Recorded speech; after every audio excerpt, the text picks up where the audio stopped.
build a high performance team. And that means something different to everybody. So, we've gone through several sessions in regards to building a high performance team. What are teams? What defines a team? When and why teams are better? How do teams work? Certainly. So, I wanted to revisit a couple of those topics and talk a little bit about what next steps may look like for you. So, let's just jump right into it, okay? So I'm curious. Have you guys ever noticed, like when geese are flying overhead, right? They seem to form a V pattern, right? Each bird flaps its wings. It creates momentum for the ones that are immediately following it. That V pattern is something that allows the entire team to travel as much as 75% further than just one bird could fly on its own, because they are all experiencing the downdraft of the bird in front of them, which gives them that extra momentum and that extra energy to go further. And it's the epitome of what we call effective teamwork, right? Effective teamwork is all about working together and collectively discovering the strengths that will support the team as a whole. And I didn't invent it. It's not a new concept. It's been around probably since the dawn of time, since we were hunter gatherers, right? Hunter gatherers, worked in small groups and collectively for the common good of the herd, of the tribe, of the village, however you want to term that. But based on that, rather than have multiple fires, it made sense to have one equal uniform fire and cook one collective meal and hunt together, because it was easier to feed the village than to feed individually. Which is why each and every one of you decided to become a team leader, decided to up your game, so to speak, and elevate your process by incorporating additional team members in your process.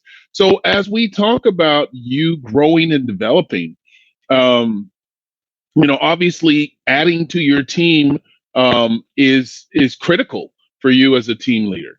Now, some of you look at hiring folks who are just out of school or just recently licensed, and it feels like recruiting to you because these are people who want to join you, people who feel that they can embrace your leadership.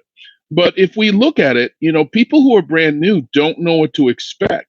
And so, because they don't know what to expect, it's difficult for them to understand what they need, right? So, you present an idea to them, and certainly they're saying, oh, okay, well, great.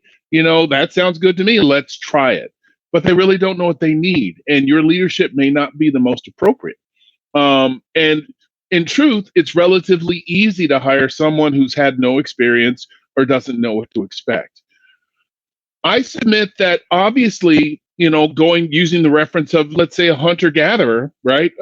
Hunters, back in the day when we were all a collective village, they didn't take out the least effective hunter because the tribe may have starved, right? The most experienced tried to gather as many experienced hunters as possible so that they could gain more versus just one person doing all the work and having everybody kind of feed off of that effort. So that's kind of how you want to think about you as you're developing your team, as you're growing your business. Certainly, it's important to bring out the new person, the person who's never hunted before, because they're learning from you. But you want to have that balance of how you look to grow, right? It's that complexity of new and old that helps to actually create the synergy of growth. And as you're looking to build your team, don't just go after the new low-hanging fruit. Go after the folks who are equally experienced as you, folks who have speed and flexibility, and they have multiple skills, and they have knowledge, and they have an intense desire for challenges and growth, right? That's an effective team. So how do we get there? It all sounds easy for me to say, let's do these things and these things will happen. But again, if you think about an effective team? Let's kind of break that down a bit. An effective team has access to a diversification of skills and knowledge, and they have a wide range of abilities that are designed to meet the complexity of challenges they may be faced with. So, communication's everything in an effective team. Obviously, you've got to have people who are going to be participatory. If you've got team members who are just kind of waiting for you to do the next thing, might not be effective. Sometimes we have to evaluate, is there behavioral changes that are necessary? We've talked about this in previous building an effective team sessions, building a high performance team section. So, sometimes it's an adjustment of behavior. We often call that mindset. That's a common term for it. Are they in the right mindset? But when we talk about behavioral cues, so we know fundamentally it takes anywhere between 23 days and 6 months, depending on the habit, to actually make adjustments to a habit. But typically, we can start to see change, effective change, within about 21 to 23 days. Sometimes people have been doing the same thing forever, which is not uncommon, by the way, because everything that we learn in life, everything that we do is by rote. We learn everything in a particular pattern. Everything that you do today is the same thing you did when you were 5 or 6 or 7 years old. And what do I mean by that? I mean, like things like putting on your shoes. You put on your shoes in a particular way every single day because that's what you learned 20, 30, 40 years ago, depending on your age, right? You do things in a certain way. And because we learn things by rote, those things become ingrained. Sometimes we call that muscle memory, right? It's an unconscious act, right? We've done it so many times. There's been so much repetition that we don't need to think, we don't need to think about it anymore. We can do it in our sleep. We can do these activities blindly without much thought because we're so used to them. It's just something we do, right? We call that a habit. And in order to break those habits, we have to repetitively introduce a new or different idea or concept or task each and every day so that someone can get the muscle memory for that new task. So as you're looking at bringing your team online and building that effective team, are there habits? Are there behavioral changes that need to happen in order to create more effectiveness for that particular team member? Is your team committed? I talked about this in the leadership ladder, which is the commitment.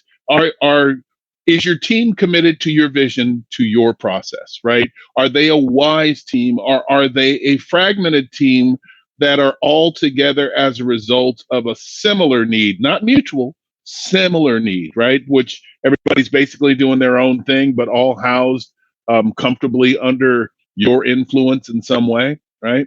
If you think about a good team, teams have fun even when they're not in agreement with one another. I'm a huge basketball fan, particularly a Laker fan. Been a Laker fan for decades, dozens and dozens of years. Love the team, win or lose, love the team. And part of it is not because of the name or the glitz and glamour of the team, anything like that, it's more because of how they function as a unit. Even in bad times, they still function as a unit. They effectively know what they should or shouldn't do. And sometimes, just like if you're making a great soup or something, when you introduce something new in the mix, it has to be adjusted. It's not always the perfect blend each and every time. Although sometimes, with the right ingredients, you luck out and come up with a winning recipe. That's kind of how you're looking at teams. Again, fun should be at the forefront of the team because fun speaks to culture. When we're doing things that we absolutely dislike, disdain, it makes it more difficult to align with the purpose and the vision of what and why you're doing. So first and foremost, as you're looking at your team, is it a culture of fun, right? We often compare these two words, team and teamwork, and think it's the same thing, but they're really different. One's an organizational concept and one is a framework, right? Teamwork is an organizational concept. And team is more of a framework kind of a thing. So I won't get too deep into that, but just as we're looking at how we're understanding our teams, and keep in mind, guys, these are just review of the things that we've talked about before, but we're looking at um, you know the what, the why, and the how of our team, and what its purposes is and what its process are. And you at the forefront, you're the leader, right? You're the leader. So there are always things as the leader that you're doing to continue to impart um, a particular mindset or a change in a behavioral focus. So as we talk about a team, again, I just mentioned that team and teamwork are, even though we think of them as the same thing and they may have a similar design or function, they're different, right? A team is more about a small or large group of people that have complementary skills and abilities, and they're committed to a common purpose, which is usually performance based and goal defined. That's kind of a team, and that's from that's a fundamental understanding of what a team is. And so if your team is not framed in that way, you may need to look at some adjustments. So as you're looking at putting your team together, as you're looking at adjusting your team and its flow, keep in mind the 7 defining factors that we've discussed previously about, kind of what we feel a team is. One is your team must share a common goal, right? They've got to be mutually aligned. There's a purpose. It's about your vision and your mission. So your team's got to share a common goal and approach. Um, Teams historically are small in numbers, only because it's a manageable type of thing. And small is a subjective number. A team could be as small as 2 and as big as 50, right? But it's usually kind of small in number because it's more of a collective process. Teams are willing to work together. Again, they're mutually accountable for each goal or each task that they are assigned for the common good of the team. Teams are interdependent, right? They work together and they can work individual to perform their tasks for the good of the team, just like that village we talked about. And they communicate and interact well, and they are comfortable with integrating with others, right? Teams don't function as a silo, right? You can't have a team and one person is just a loner, but he does good work, right? Teams are more interrelatable. They're interconnected. They're they're designed to build a common purpose. And in this example, when you think about it, you as the team lead, you built this team for a common purpose. And I've talked about this quite a bit, which is your vision. Your vision and your mission is everything. And if you've not imparted enough wisdom to your team for them to be able to execute on what your mission statement is and realize your vision, you may need to do some work as a team lead prior to putting your team together. Again, looking at what the balance looks like can't be all new, right? And it can't be folks who will challenge every word you say because they're equally or better experienced than you and don't absolutely recognize your vision. But it's a balance. Even if you hire people on your team that are extremely better than you at a particular task, there's still a very effective way for you to guide them, because obviously they were looking for something, which is how they ended up with you to begin with. Okay. So, you're going to see varied demands from each and every team member. Some of those demands may be task specific and significant. Each and every team member is looking for a learning opportunity from you or from what you may be able to provide. They're looking for developmental possibilities. In other words, the ability for them to grow inside of their own personal framework while they're helping you along with your mission and your vision. And they want a fair amount of autonomy. I think we all can agree that none of us like to be what's termed as micromanaged. In other words, someone standing over your shoulder, showing you everything that you need to do or not do, right? We want to be able to exercise what we've already learned and impart our skills in a way that gets the job done. That may differ from the way someone else might do them. A newer person may need the hand holding or need the micromanaging to where you're standing over them. But for the most part, if you're hiring team members who have some skill and have some experience, they're not going to necessarily want you to micromanage, but they are going to want you to cast your vision. You're going to hear me say that a lot, right? If we're not casting vision, we are not actually exercising our team in a proper way. Some of those processes that we talk about that the team need to follow or follow you are part of your vision is that first and foremost, which is open communication. We don't function as a dictatorship, although sometimes it may feel like it. We're exchanging ideas, even though the final decision may be yours.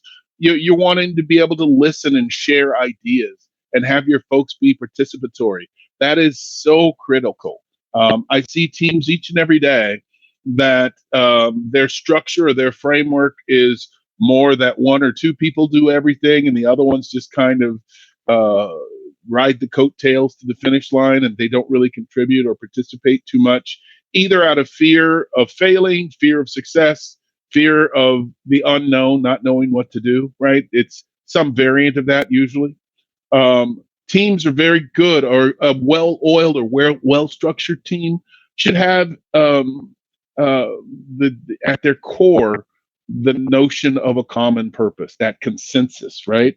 And typically, it's setting shared goals. It's not always about your goal, even though the big picture is your goal. It's those common goals. So if, let's say, one of your outcomes was revenue or monetarily based, you want to make sure X is earned over a 12-month period of time. That team member may have a similar goal, but the X may be different, right? So as you're collectively building your team, that X needs to signify what their goals are too, so that they can grow and develop at the same time as you, and still stay on track with your vision and your purpose. Clarifying roles and tasks and assignment is critical as you're developing your team. Sometimes we're afraid of exercising these options or sounding our voice as a result of fear of alienation. We feel like we may be pushing our team members away if we give them too many instructions, because again, we're thinking we're allowing them to be autonomous. I've mentioned before that people are inherently built on being told what to do. It's just a fact. Didn't make it up. Not my singular notion. It's something that it has existed for a long time for all of us. People are guided by others. That's just kind of the nature of the world, how life works. People are guided by others. And so as you're looking at assigning tasks and clarifying what people do or don't do, what you're doing is, as a team lead, you're evaluating what their strengths are and where they may excel and how that might benefit the team. And you're also allowing for opportunities of growth, because you're giving others who may have another trait or another strength the opportunity, and everybody's able to kind of learn from each other. So task orientation is very specific.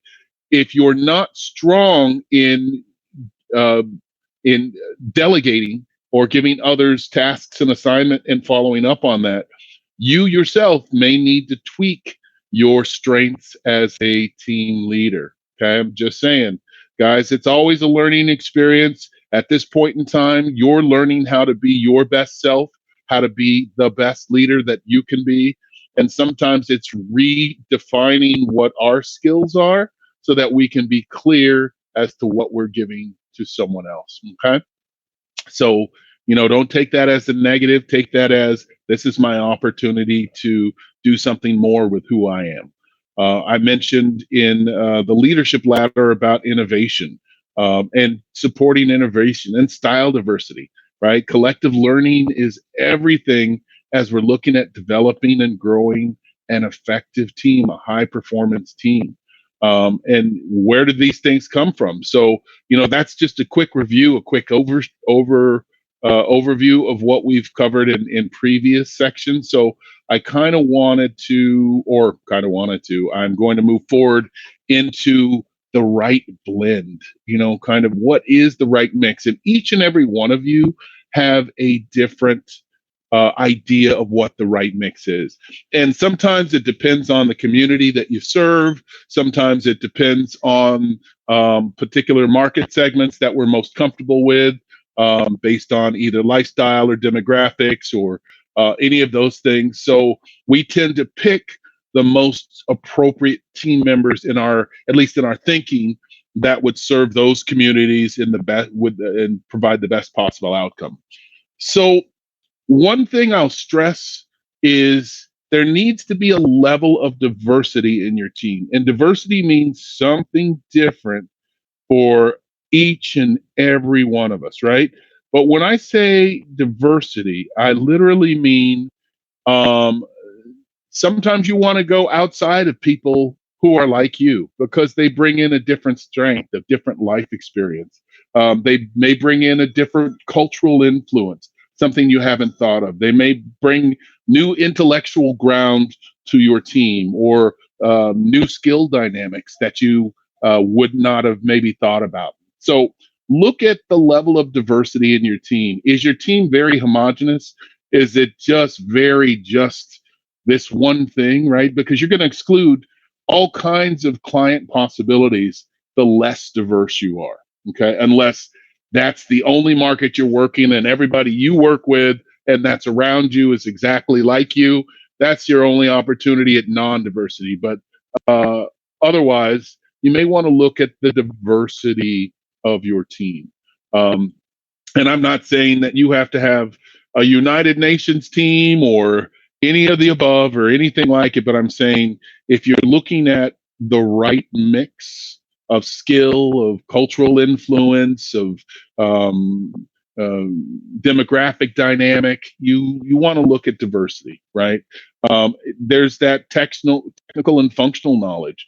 I know some of us are very people oriented, and we just like to go out and talk to people, and I can talk to people all day every day, but my technical skills may be lacking, right? I may not be good on SkySlope, or I may not jump into tech tools very easily because it's a learning curve for me, and I'd rather be in front of people, and I find that these tech tools are a hindrance.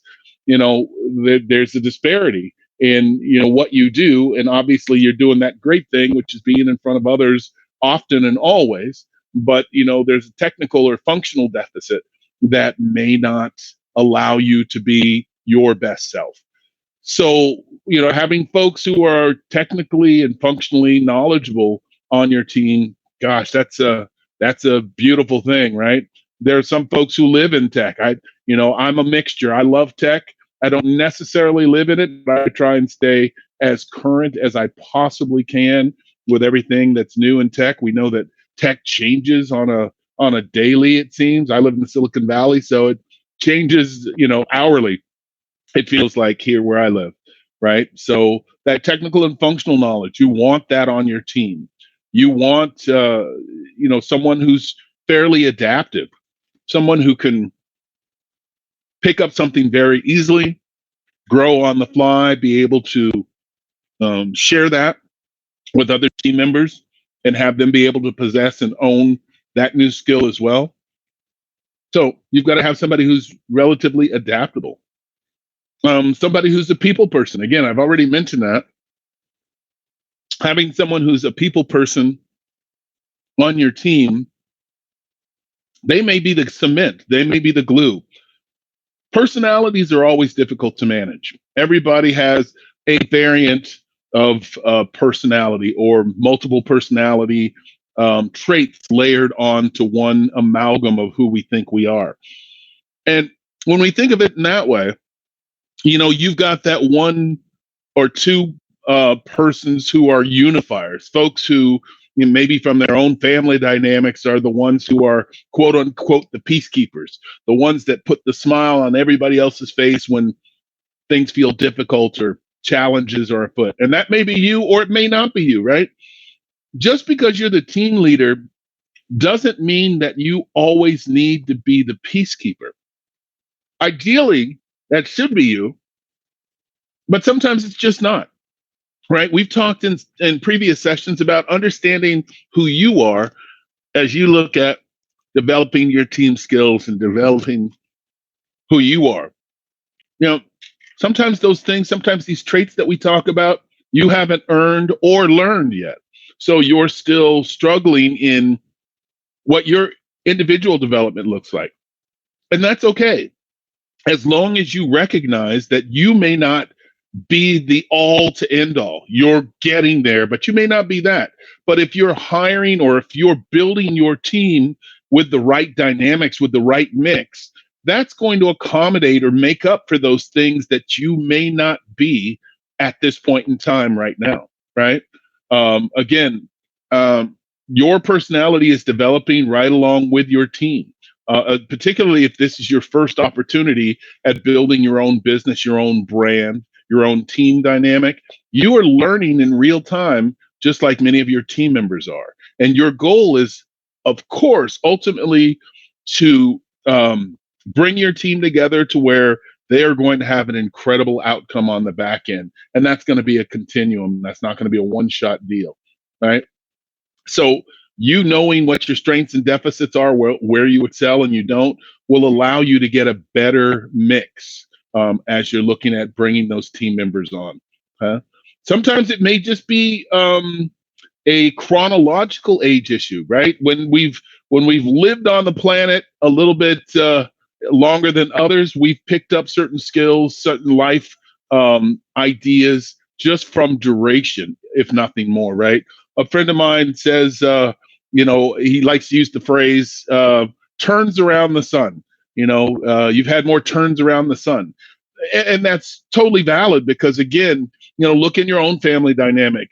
You may have an older sibling who's 2 or 3, maybe even 4 years older than you, and they've seen things that you have yet to get to. At some point, because of the proximity of age, there'll be a natural balance that happens because, you will have gained as much life skill as that person once you hit a certain age dynamic, right? So the difference between age 4 and age 8 is halved, right?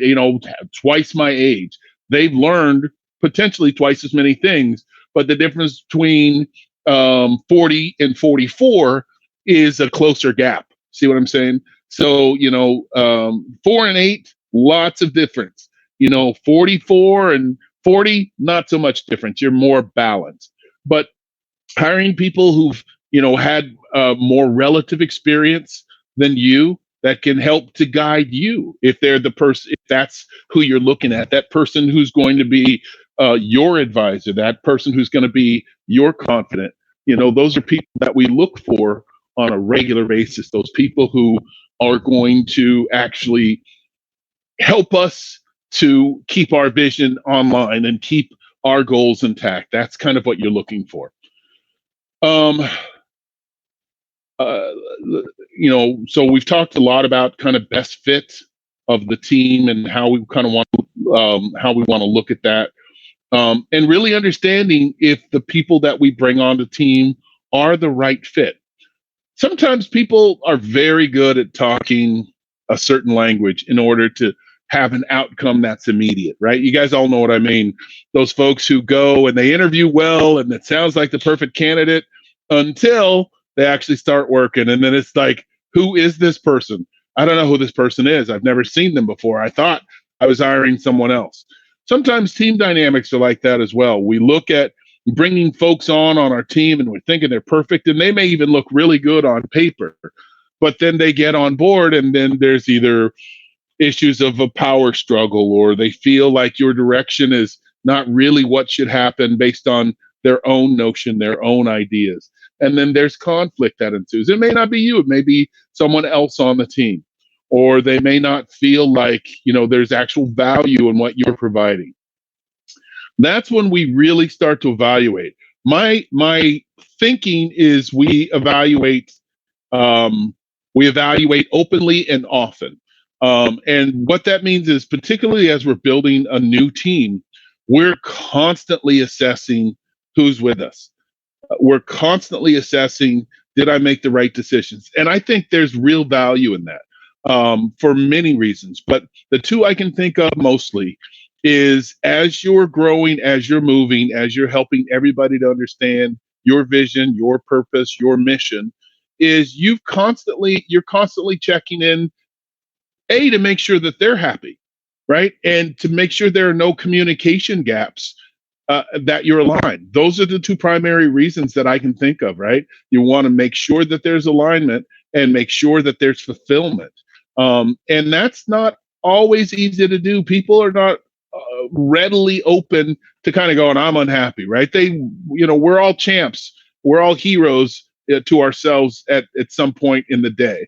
Hey, I'm going to stick this out. It's not what I thought it was, but I'm going to keep going because there may be something better at the end of the light, that kind of stuff. So we're not always ready to just throw in the towel right away and start with complaints or start with the framework of despair that this isn't what I thought it was and I'm out, right? We like to write it out because a good person, as they evaluate themselves, look at, is it me? Is there something else that's not taking place that I need to be aware of, right? We do a self-assessment before we do a broad assessment of system. We do a self-assessment, at least most people do. So, making sure that they're happy and making sure that each party, in other words, you as the team lead or the leader and the team member, are fulfilling on what it is. And again, sometimes it's just simple communication. It gives us opportunity at reflecting on our interpersonal skills so we can, if there's any conflict or any undercurrent of conflict, we can look at conflict resolution. We can look at, effective solution or problem solving techniques. We can look at how we are improving our communication, right? All those things. But as a team lead and as you're building the dynamics for your team, you are constantly in motion. That's one of the biggest jobs you have outside of bringing in new team members, is to constantly assess, is this person I've just brought with me to my team going to affect my culture negatively or positively, right? Are they going to be, an asset, or are they going to be a burden? I'll use a sports analogy. If you think about sports, teams go through lots of iterations of people. I mentioned I'm a ginormous Lakers fan. Teams go through lots of roster changes. They may go through lots of leadership changes, like coaches, things like that. But you're the owner, so I don't want you to think of yourself as the coach, because you may actually hire a team member who is your coach, somebody who does your bidding in a way because they have a more effective way of leading someone from an educational standpoint than you do, right? So that's one of those dynamics. But because teams are constantly adjusting their mix, someone can have great individual skill, right? Solo performer, they are awesome, nobody better. But then they get within a team framework or a team dynamic, and holy crap, what just happened? Who is this person? So, those things are critical for you. You want to have somebody who's highly skilled, who may be, one of the best in the business, but you also have to make sure of how they're going to work on your roster, how they're going to fit. I can think of, again, using sports analogies, I can think of multiple teams, and even my Lakers. I'm one who ardently disagrees with the fact of bringing in such a mega superstar like a guy like LeBron James. He is uh, so individually superior to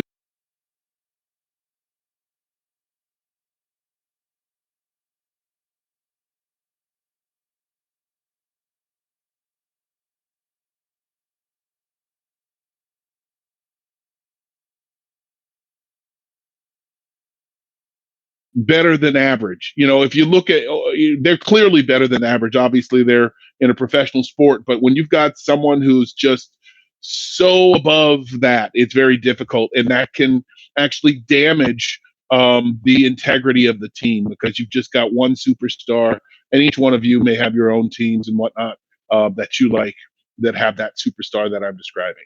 So, you're always kind of checking and tweaking what that mix looks like.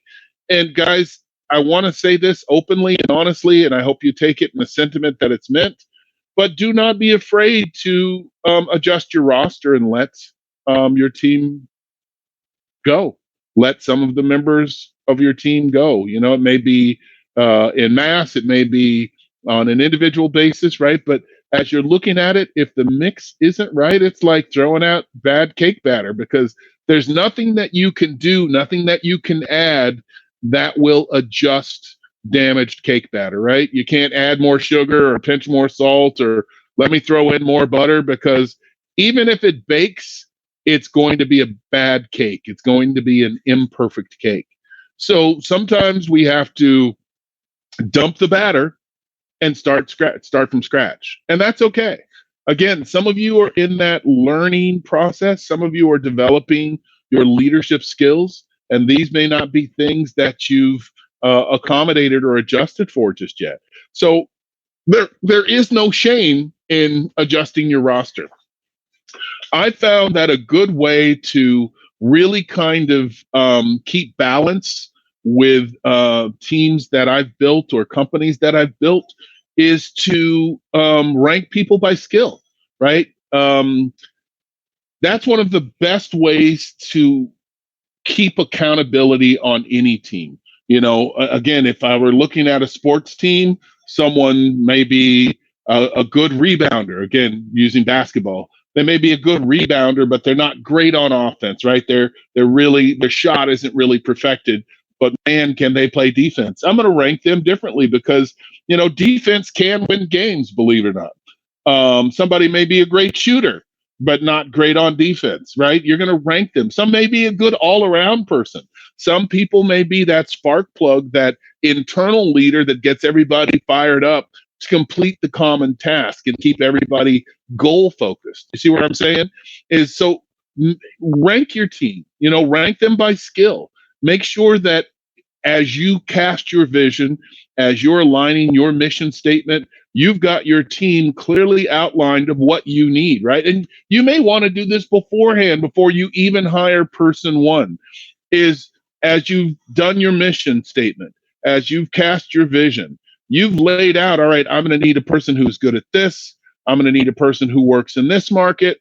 I'm going to need a person who may be bilingual or multilingual. I'm going to need a person who has access to this particular community based on demographic or lifestyle, right? I need somebody who's a great listing agent. I need an additional buyer's agent. As you're starting to put the framework of your team together, start to outline or start to rank what you need because that's going to make the hiring easier. If you think about any organization, think about our organization, the organization that you're with right now. Our organization hires, particularly as it looks at growing and developing, it hires based on need, right? There's already been a needs analysis. We're going to need a person who's good with this. We're going to need someone who's highly skilled at marketing. We're going to need someone who's great at PR, whatever it is.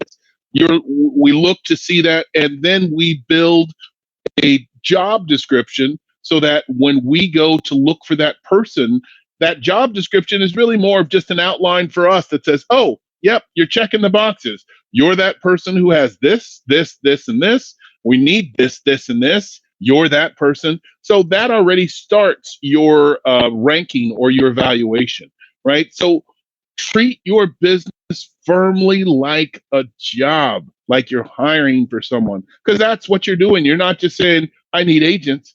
You're hiring agents that have skill and purpose that can help you grow and help develop your vision and your business. Okay. Make sure that you're properly resourcing your team. Where do I go with this one? So I think we've all been here. I think we've all maybe been a part of an organization or had organizations ourselves to where we have big dreams. We want the best of the best, but we may not have the currency to finance this big dream or this big purpose. So you're working on a shoestring budget, which is fine. Some of the best products have been built on a limited, if no budget, right? Some of the best films that were ever made were made on a limited, if no budget, right? So again, it goes back to the people that are on board with you, the people that you've hired. And then when we're talking about making sure that you have resources, at least the bare minimum, at least the baseline that will empower your team to do their jobs effectively, or the tasks that you've laid out for them, is always necessary. If always necessary.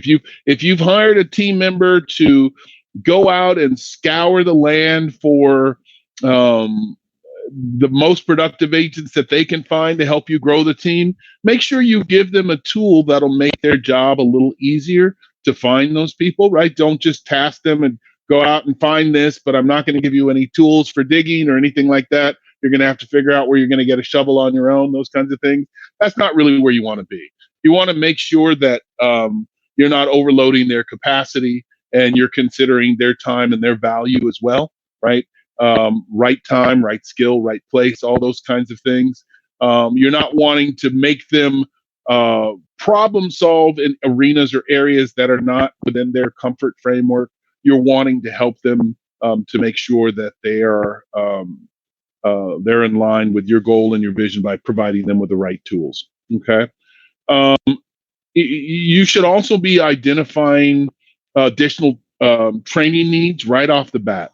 So, as you're looking at the overall framework of your team, as you're looking at how your team is structured, or what the mix looks like, if you know that some members on your team are um, newer in the business or less experienced, or even if you've got some very experienced team members, you're going to want to look at your training needs, and that's part of that planning up front, right? Remember, in a previous session in the leadership ladder, I talked about the importance of a written business plan, but part of that is identifying your training needs and goals. You're going to have some deficit gaps that need to be filled, no matter how experienced or inexperienced your team member is. There are going to be some training gaps in order to fulfill your vision and keep them on mission, right? So identify those things up front. That's part of providing them with the necessary resources. And again, it may not be you who is the chief trainer, so to speak. It may be someone that you've hired that will allow for or that will be the primary educator. So that's a way of looking at how you're building and designing your team. Excuse me. Excuse me. That may be a way of how you're building and designing your team, but you're always making sure that you've given them the proper resources, you've identified training needs. That's critical. I just can't even stress that enough, because as you look at leadership and how that all ties in with leadership, one of the reasons why people leave teams and people leave organizations every single day is lack of training, lack of attention to areas of growth, right? Because that's what people are looking for. That's a component of leadership. I'm looking for you to lead me. Part of you leading me is you providing me with opportunities of educational growth vis-a-vis training. Okay. So identify training needs up front, right? And it doesn't matter. You're not wanting to wait until they come on board and say, what do you know or don't know? Even if it seems basic, even if it seems redundant, even if it seems as though they've gone through this a million times and they won't have interest, you're going to already have a training framework in place, even if it's just showing everybody where the bathroom is and this is where the file cabinet is, even if it's something very rudimentary, but it gives you at least an outline and allows for them to know what they can expect going forward. Okay. I'm not going to revisit personality traits as it pertains to team dynamics. We've talked a bit about this in previous sessions.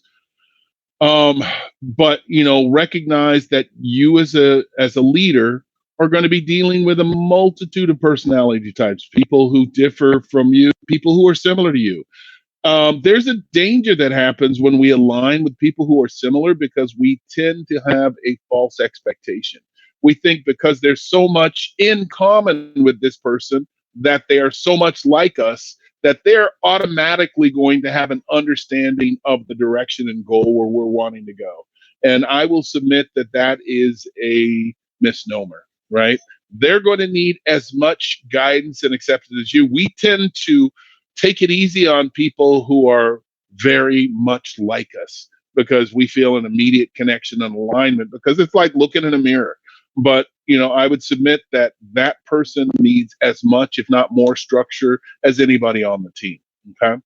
Um, um, I think this might be a good stopping point. As always, guys, I really appreciate you taking some time out of your day.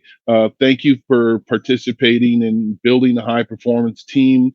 Um, I will see everyone next week. We'll resume with another session. As always, have a fantastic rest of your week and an extremely productive weekend. Take care, everybody.